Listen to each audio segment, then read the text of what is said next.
Bueno, si quieren les comento lo que estuvimos analizando. La verdad es que no nos dio el tiempo para ver la totalidad de las consignas que teníamos y nos quedamos en la primera y en todo caso lo iremos complementando, ¿no es cierto? Fuimos desagregando en primer lugar la sección 2. Justamente lo que faltaba eran desagregar las tasas por producto. ¿Por qué no se desagregó? El tema de la limitación del análisis en cuanto al MOSE, que solo se limita a la reducción de los gastos administrativos sin explicar cuáles son los motivos y por qué no lo desagregó por productos, y por qué no se analizó el impacto del MOSE en los distintos productos. Tampoco está especificado el cálculo ni el comparativo, el cálculo del MOSE general y el comparativo con el año anterior, por ejemplo. Después precisamos en la sección 3 cuáles son las razones por las cuales no realiza las pruebas de integridad y precisión respecto de la información proporcional por la entidad, y que sería una limitación tan grande que el análisis que el informe que presenta no tendría ningún tipo de certeza, ¿no es cierto? No hay confirmación. ¿Por qué no confirmó de manera independiente los datos de los activos? ¿Por qué hay falta de detalles en los controles efectuados respecto a la manera de trabajar del personal? Solo hay una valoración de la forma de trabajo de la empresa, sin ningún tipo de respaldo en procesos de auditoría o de control interno en cuanto a la formación de los empleados, la forma de trabajar de las distintas áreas y demás. En cuanto al software utilizado, falta información que especifique el funcionamiento del mismo y si se utiliza en el mercado, en otros lugares. No hay detalles en las pruebas de razonabilidad efectuadas, como tampoco se explicitan las razones por las cuales se aplica un estándar de materialidad bajo. En cuanto a la sección 3, las razones por las cuales se supone que el comportamiento de los dividendos se mantendrá en el futuro. En cuanto a métodos, en cuanto a la mortalidad, la explicación sobre los ajustes efectuados a la tabla de mortalidad sobre cada producto que está faltando, las razones por las cuales utilizó supuestos conservadores para la mortalidad a largo plazo, por qué utilizó una tabla tan anticuada y las razones del porcentaje de mejora, cuál es la experiencia utilizada para utilizar las tablas que especifica, y también por qué hay conclusiones inconsistentes en los seguros de vida con la aplicación de distintas tablas y de mejoras futuras. En cuanto a la tasa de interés, mayor información sobre la tasa que aplicó promedio, sin estar discriminando por productos en donde las rentabilidades van variando, por qué la composición de la cartera de activos se mantiene proporcional o inalterable, independientemente de los productos con los que opera, y hasta ahí es donde llegamos.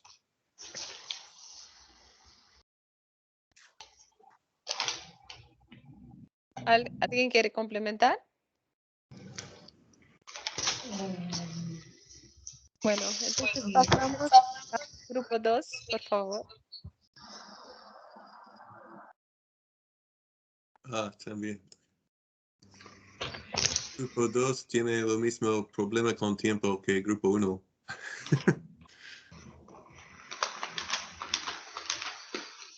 ¿Hay algo diferente grupo 2 que de grupo 1?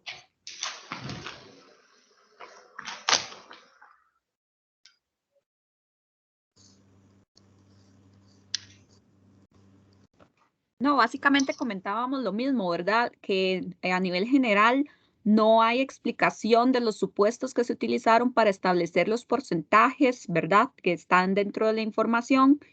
Lo mismo que hablaban del sistema, que no hay como una no se indica cuál es el sistema, ni si el sistema fue probado, ni cuál, ni si ha sido utilizado anteriormente por otras compañías. Y a nivel general, pues estamos muy parecidos con el grupo 2 e igual no nos dio tiempo para continuar con las demás preguntas. Yeah. El grupo 3, por favor.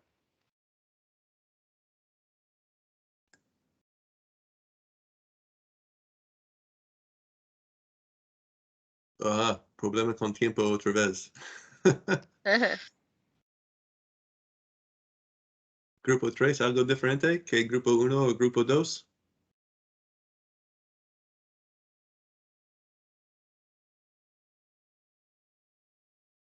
¿Alguien del grupo 3 quiere decir algo?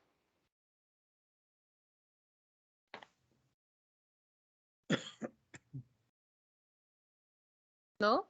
Me parece muy similar. Sí. Ok, vamos al grupo 4, pero entonces podemos discutir las otras preguntas juntos.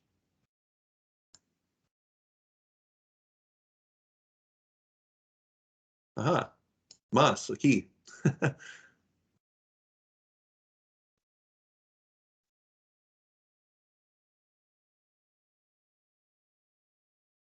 Tenemos un buen control de tiempos, pero igual nos faltó la última pregunta, pero bueno, no sé quién presenta del grupo 4.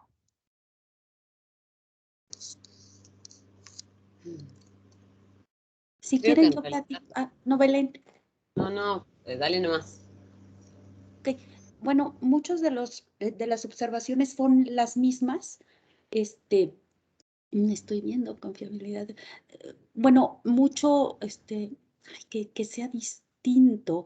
Que sea distinto, yo creo que a lo mejor en confiabilidad de los datos, la necesidad de haber recurrido a informes anteriores, de recurrir al informe del actuario anterior y de ver, y hacer backtesting de los datos.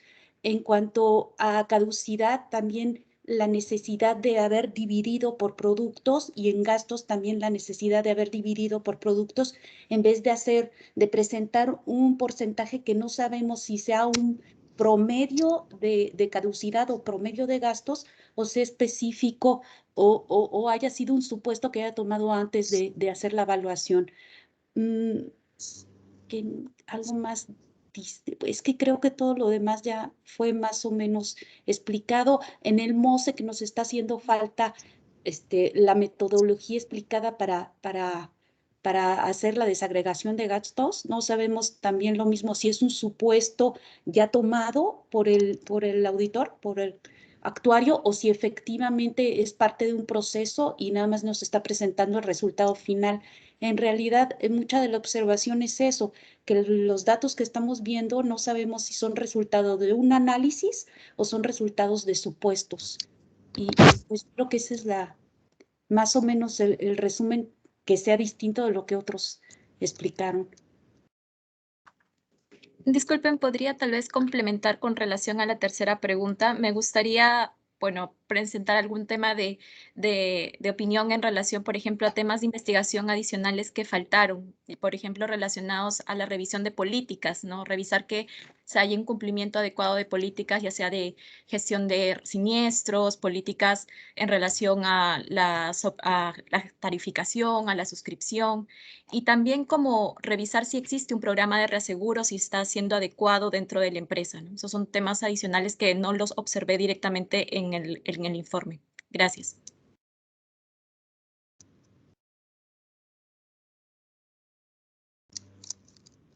¿Más del grupo?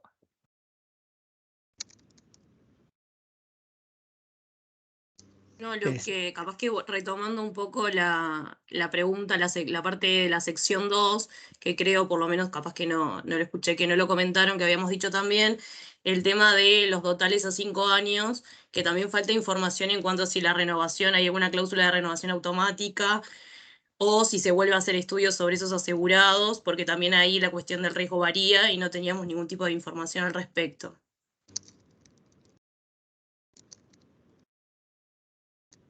Así es. Y bueno, nada más también alcanzamos a generar 3 ideas sobre la pregunta 2, ¿no? De qué opinábamos actualmente sobre el trabajo de Su. Y bueno, la opinión no es muy buena, ¿no? Un Sí, poco. resume básicamente lo que dijimos todos, creo todos los grupos, Así que es. es bastante vago, que son criterios muy generalizados. Es más, también habíamos mencionado como una observación a la consultora que si bien que venía de años con la compañía, trae a una actuaria nueva y entonces como que la necesidad de tener un respaldo un poco mejor en ese sentido, porque también repercute en la reputación de la consultora, si bien la responsabilidad última es de la empresa respecto a la parte actuarial, pero bueno, también eso lo marcamos.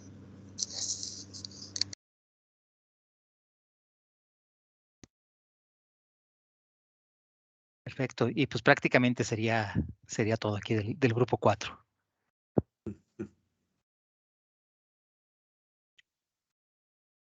Sí.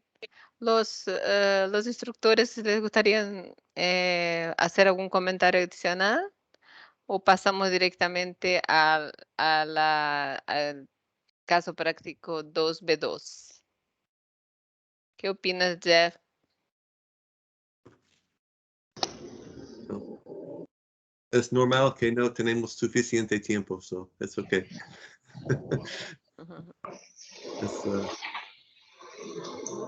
Generalmente en este informe no hay suficiente detalle por producto o en el caso de los gastos no hay detalle por pólizas nuevas o, ¿cómo se dice? Renewals. No, renovaciones. Renovaciones, sí. Este es importante por los gastos. Necesitamos diferentes supuestos de gastos por pólizas nuevas, a veces para comisiones. Entonces, no tengo más. Diego. Sí, yo tal vez quisiera agregar que pues este reporte prácticamente le pide al supervisor creer, ¿no? Ciegamente, tener un acto de fe sobre los números que está presentando. Y creo que eso es lo más distante, ¿no? Para un supervisor. Un supervisor debe ser como, recuerdo en la puerta de un departamento de consultoría de mi universidad decía, In God we trust, everybody else bring data, ¿no? Y es muy cierto, o sea, la fe es para otra cosa. Aquí tenemos que hablar con datos, con análisis, con profesionalismo, con calidad de argumentación, ¿no? Y creo que un documento tan escueto y que también maneja datos, pero maneja datos nuevamente como un acto de fe, ¿no?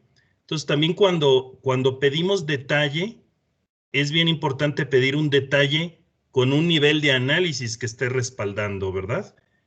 También hasta en español también cuando pedimos detalle, en realidad queremos contexto, análisis y muchas veces las compañías lo que hacen es reportar, pues te mandan bases de datos, ¿no? Ya para que tú hagas el análisis. Entonces, es no caer en esa trampa, ¿no? Lo que necesitamos es la información pertinente para poder juzgar la calidad del análisis que hizo el actuario. Gracias. Creo que Pepe y en la secuencia Jorge quieren comentar también. Adelante.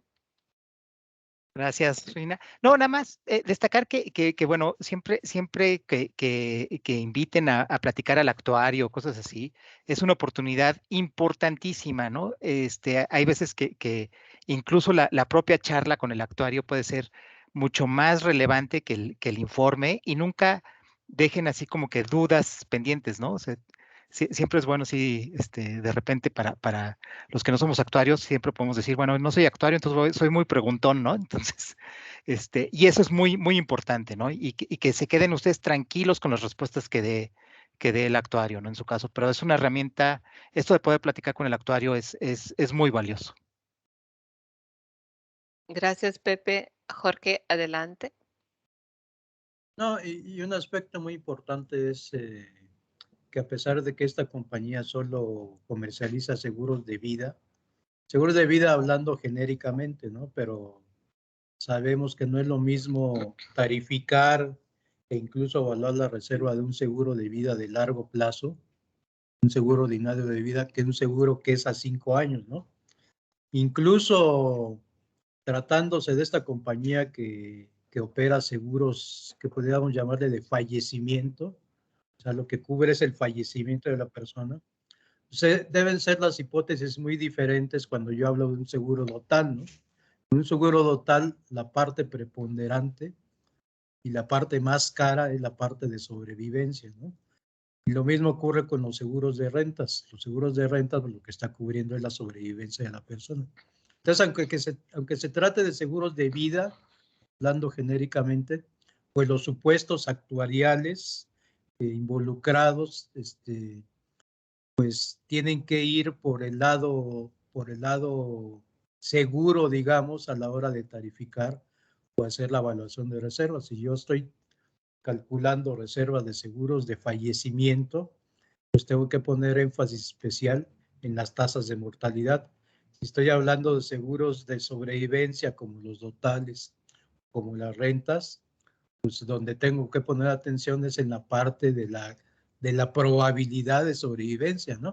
Y también tiene mucho que ver los plazos de cobertura de los seguros, ¿no? Tengo que hacer un macheo lo más idóneo posible para que las obligaciones que tengo a vencimiento, pues no es lo mismo que yo voy a tener que afrontar en un total a 5 años un pago fuerte a los 5 años que un seguro de rentas donde estoy haciendo pagos pues relativamente modestos, digamos, pero a lo largo de muchos años. Entonces esos elementos, incluso hasta la caducidad puede ser diferente dentro de los propios seguros de vida, ¿no? Hay incentivos diferentes por los valores de rescate, sobre todo, tratándose de un seguro total que de un seguro temporal a 20 años o un seguro vitalicio. Entonces todos esos elementos que en principio pues parecieran no tener gran importancia, a final de cuentas sí pueden hacer la diferencia entre una buena evaluación y una mala, ¿no? Esos son mis comentarios generales. Muchas gracias, Jorge. Gracias. Ahora pasamos al caso 2B2. No sé exactamente cómo lo vamos a dividir en sesiones y subgrupos o no. Yo tenía entendido que lo íbamos a hacer en un solo grupo. Bueno, adelante, por favor. Muy bien. Y Laura tiene el caso práctico. There you go. Sí, muy bien. Bueno, como pueden ver, ya tuvimos esta discusión muy intensa con esta Laura, perdón, con Sue, perdónenme. En el inter de toda esta discusión, además, Sue estaba muy ocupada porque se casó y ahora es suitable, ¿no? Suitable, su nombre ya de casada. Y bueno, por supuesto, después de esta discusión muy acalorada con el supervisor, Sue se dio cuenta de que tenía que reescribir sustancialmente mucho de su reporte, ¿no? Entonces, por un lado, lo que estamos viendo ya en este documento 2B2 es pues una redacción un tanto diferente, mucho más clara, y si gustan vamos pasando por las siguientes, por las entradas de este documento. Es importante señalar que para ponerse al día, Sue lo que logró fue conversar también con pares, y eso en la comunidad actuarial también es algo muy importante. El peer review o la revisión entre pares es algo que la profesión actuarial valora mucho y en algunos países es fundamental, ¿sí? Inclusive muchos de los criterios están basados, de práctica actuarial, están basados en el hecho de que sea algo convenido entre pares, ¿no? Es decir, que un actuario solo en la determinación de esos supuestos no si no lo contrasta con otras personas conocedoras del mismo problema, entonces pues demerita la calidad del trabajo actuarial. Entonces eso es también de señalarse, ¿sí? Bueno, entonces en la sección 2, el resumen de evaluación y certificación de resultados, nuevamente la tabla 2, la sección 2.1, recordemos, nuevamente son los datos de la evaluación, no se espera que los tengamos y tener los datos tal vez nada más nos detiene para revisar el resto del documento. La sección 2.2 pues destaca de manera súper importante esta tabla que ya nos permite darnos cuenta mucho más cómo cambiaron los supuestos de la evaluación, ¿sí? Entonces, como pueden ver, están ya los diferentes tipos de productos, los que tienen dividendos, los que no, y para cada uno de ellos, qué fue cambiando en términos del supuesto. Y como ya nos lo había dicho Sue, había dos cambios importantes, uno sobre las tasas de interés de evaluación, ¿sí? Y ahí pueden ver ustedes dónde están los grandes impactos. Por un lado, en los seguros de vida que pagan dividendos, los de participación de utilidades, ¿sí? Hay una disminución de 10 millones y en los seguros que no pagan dividendos también de vida entera, hay un incremento importante también en 60 millones por este cambio en la tasa. Y después también pueden ustedes notar los cambios en las hipótesis de gastos que tienen ahí. Hay una disminución importante en los de vida con participación en utilidades. Hay también uno importante en los dotales, en los temporales renovables, en los ¿cómo se llama? Los de vida entera que no tienen participación de utilidades, ¿sí? Y en las anualidades. Eso ya también destaca mucho, ¿no? El que haya esos cambios de manera tan importante. ¿Ustedes creen, qué opinan de estos cambios tan fuertes?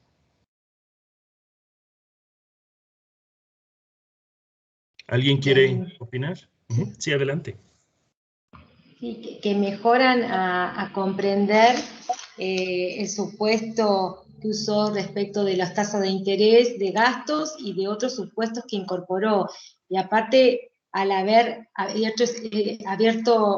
hecho la apertura, ha mejorado las estimaciones, o más que mejorado, las ha afinado por ahí a la verdadera situación del mercado, de la compañía.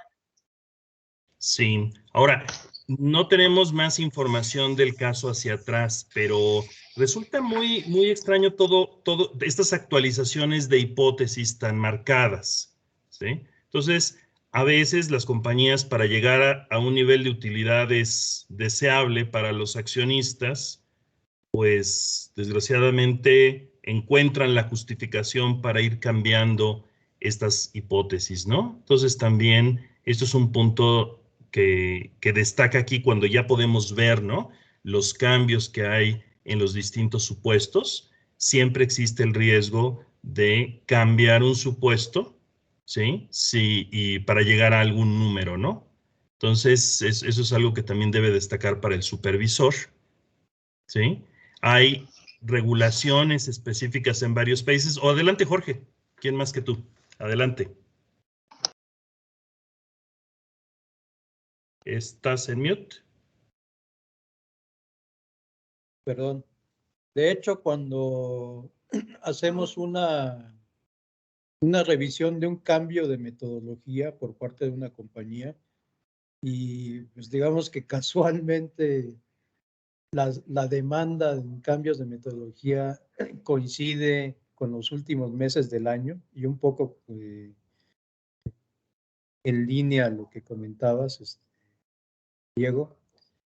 Precisamente estos cambios en metodología son, digamos, con el propósito de que los números se muevan de cierta forma que pueda convenir a la compañía, ¿no? Entonces, como parte de los requisitos que exigimos en un cambio de metodología es que nos expliquen precisamente la razón que que esté bien sustentado en el backtesting que hacen, para que no se vea que es un cambio arbitrario y que es solo por mover números. Y les pedimos siempre un ejercicio de evaluación que incluya la metodología antigua con la metodología nueva, ¿no? Y ahí en ese sentido nos da una idea de qué tanto se mueven los números y con el complemento que te digo del backtesting, pues nos quedamos con mayor tranquilidad de que esos cambios que se están proponiendo no sirvan precisamente para mover los números y que la compañía salga mejor en la fotografía al final del año. Sí, totalmente de acuerdo, aunque en este caso especifican que no hubo cambio en la metodología, pero vaya que se movieron los supuestos, y creo que aquí el poder dar esa justificación estadística a partir del backtesting es muy importante, ¿no? Solamente un supuesto debería variar si tuviéramos una razón perfectamente justificada de que el comportamiento futuro no está reflejado en la experiencia inmediata pasada, ¿verdad?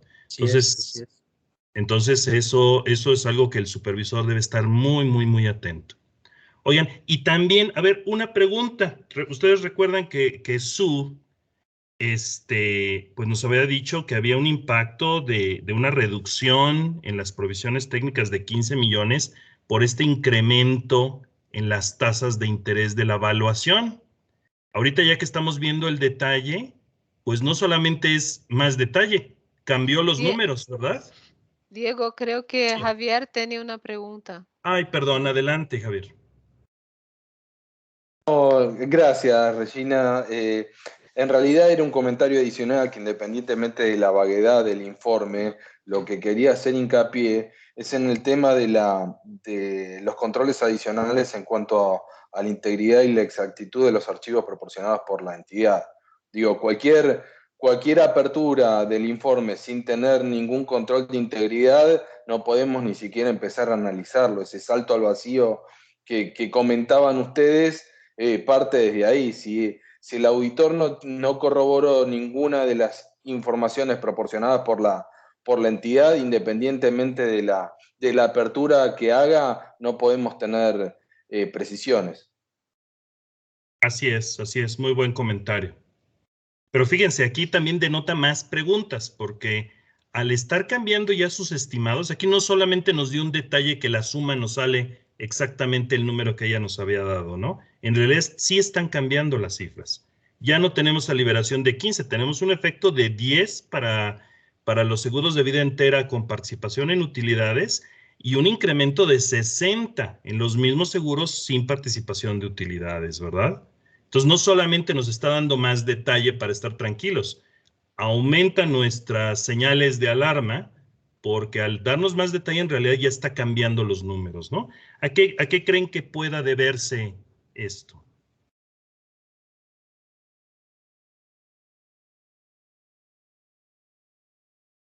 Que inicialmente no había hecho bien, o sea, no se había metido en profundidad en los diferentes productos, sino que había sido una aproximación. Cuando se tuvo que meter a analizar producto por producto, la realidad saltó, o sea, era más cruda de lo que inicialmente mostraba. Así es, confirma nuestras sospechas, ¿no? De que un documento poco claro es síntoma en realidad de un trabajo no tan serio. Entonces, muy, muy importante lección, ¿verdad? Gretel, que quizá quiera complementar, había levantado la mano.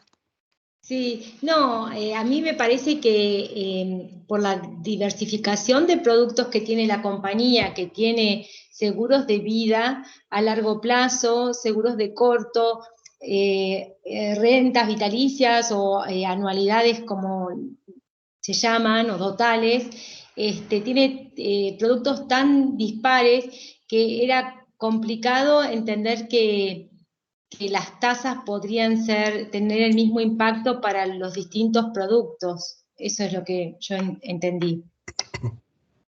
Sí, muy bien. Si gustan, pasamos a la siguiente parte, donde tenemos el margen. Vean también, es noche y día, ¿verdad? El contraste. Ahora tenemos desglosado para cada uno de los productos, tanto el pasivo ya neto, como el detalle de cómo fue cambiando el margen y por los distintos supuestos: mortalidad, interés, la conservación de las pólizas y el nivel de gasto y el efecto total.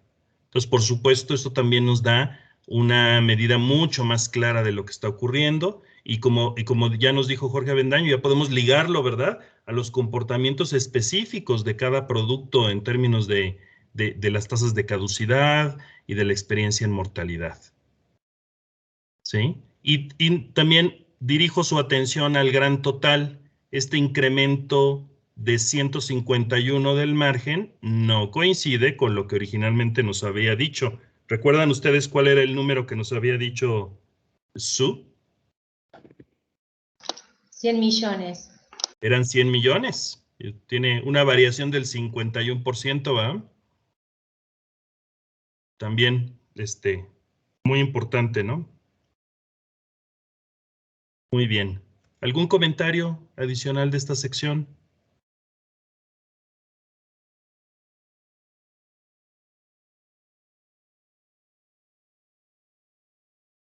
Muy bien, si gustan pasamos a la sección 3. Lorena tiene un comentario. Adelante, Lore. Sí, es un comentario en general, que Sue había dicho en su informe previo que había encontrado que el personal tenía conocimientos y experiencia en los negocios y por ende, y en las prácticas de la compañía, y por ende creía que podía confiar en su trabajo.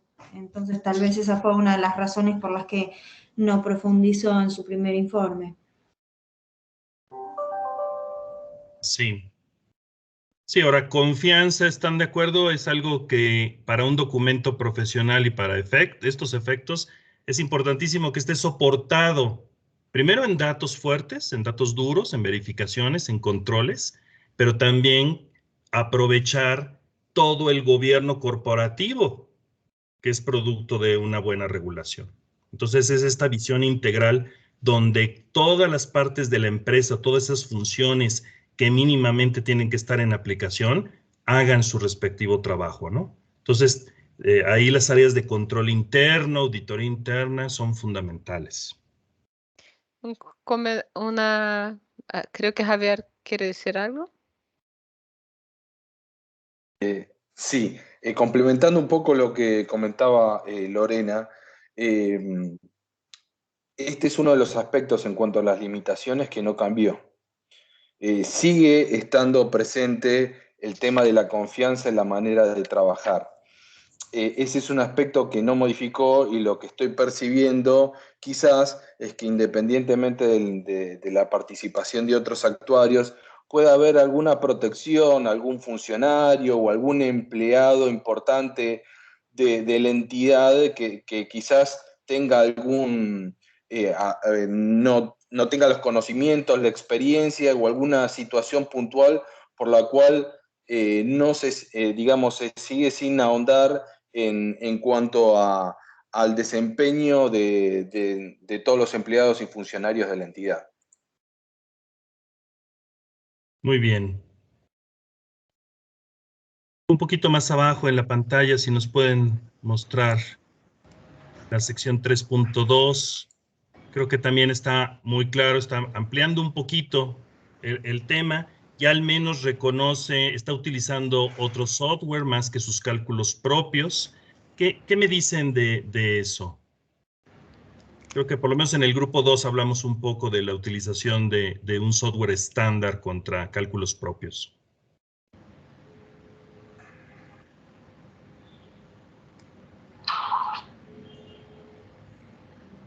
Bueno, yo solo quería destacar, bueno, adelante, por favor. Gracias. Que la ventaja de utilizar un software que está reconocido es precisamente eso. Hay un criterio estándar para la aplicación de la metodología, y en cambio su software pudiera ser muy bueno, pero hay un problema de confianza. En realidad no está verificado contra ningún estándar. Así es, así es. Ahora, yo también resaltaría el tema, y a ver, eso es algo relativamente común. Muchas compañías pueden utilizar un software estándar como Axis, que es un gran software particular para anualidades, pero meten cálculos propios dentro del mismo software. Es decir, Nico, ¿cómo estás? Ya me escapé un segundo de la capacitación y así te respondía. Mira, Javier. Hablas con él. No está silenciado. Está en multitasking, Javier. Bueno, a ver, lo que quería yo insistir un poco es que los softwares, en particular actuariales, son softwares muy complejos y que tienen partes del código que son pues configurables, es decir, uno puede mover ciertos parámetros de la acción, pero hay otros donde sí permite que uno pueda modificar el código de los programas. Entonces, creo que también hay que tener mucho cuidado de una falsa verdad, ¿no? Una verdad a medias.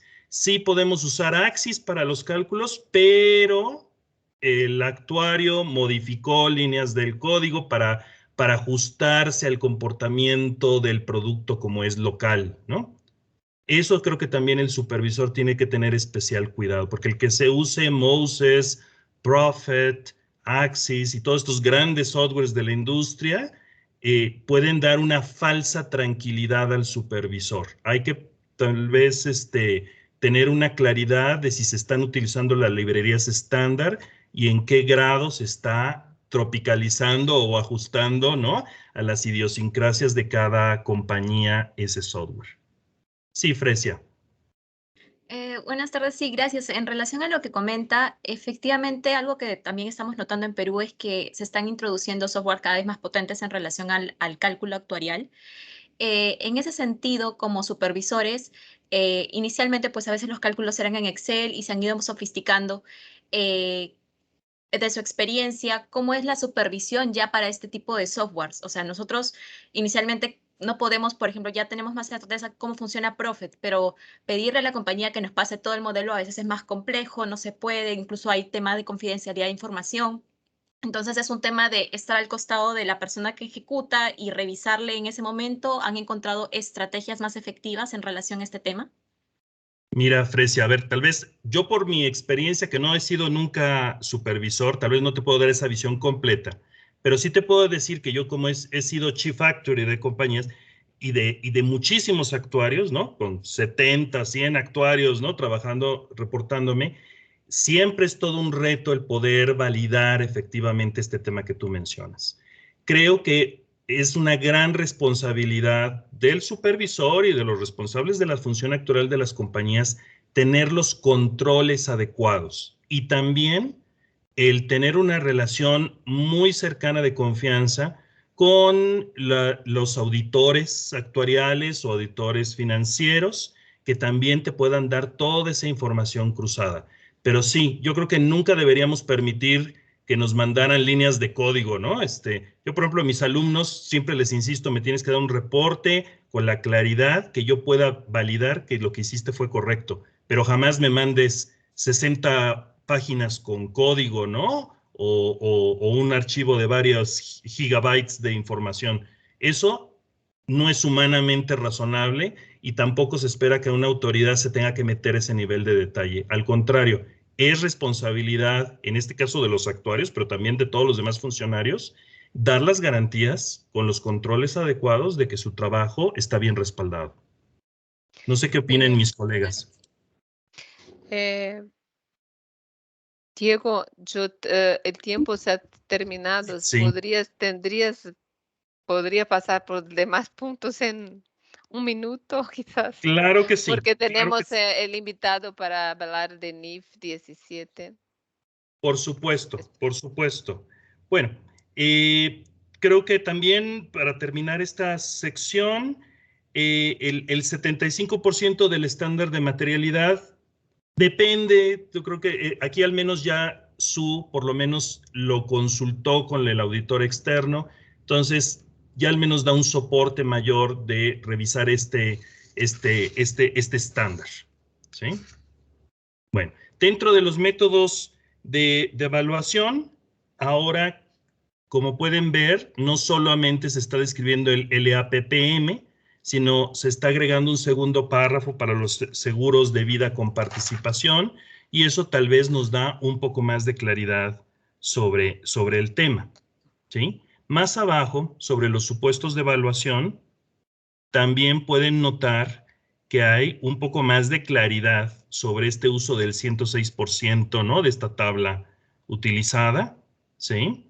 Se queda mucho más claro 3 puntos, que la experiencia no era suficiente, ¿sí? Se está aclarando un poco este 125% de mortalidad mayor entre países para poder hacer este traslado, ¿no? De la mortalidad de usar una tabla de referencia.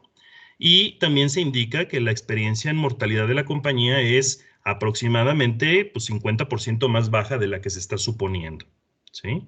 Entonces, como regulador, uno tiene que tener una idea clara de cómo la experiencia de mortalidad varía entre compañías, ¿verdad? Y cómo las distintas compañías están haciendo este ajuste, ¿sí? Un poquito más abajo, en la sección 4.2. 2 está el supuesto de la tasa de interés de evaluación. Ahora sí, si podemos ver un poquito más abajo, tenemos mucho más información, ¿sí? Ya sobre estas tasas y los impactos por producto, ¿sí? Por supuesto, una de las observaciones que hizo el equipo 2 en la discusión es que tenemos una alta concentración en bienes raíces, ¿no? Y en acciones, entonces hay elementos de alto riesgo que todavía están permanentes, pero también considerando que es una isla y que tal vez no hay muchas opciones de inversión en un mercado financiero más desarrollado, pues es lo que hay, como decimos, ¿verdad? Y finalmente, hasta abajo en la sección 4.2.4, también quisiera yo destacar que hay una mejora sustancial, ¿verdad?, en esta asignación de gastos de 300 por póliza. Creo que hay un poco más de detalle para validar este supuesto y el estar separado para seguros de vida y anualidades que por supuesto tienen una temporalidad muy distinta, ¿sí? Bueno, eso fue a vuelo de pájaro, como decimos, la revisión de este nuevo caso.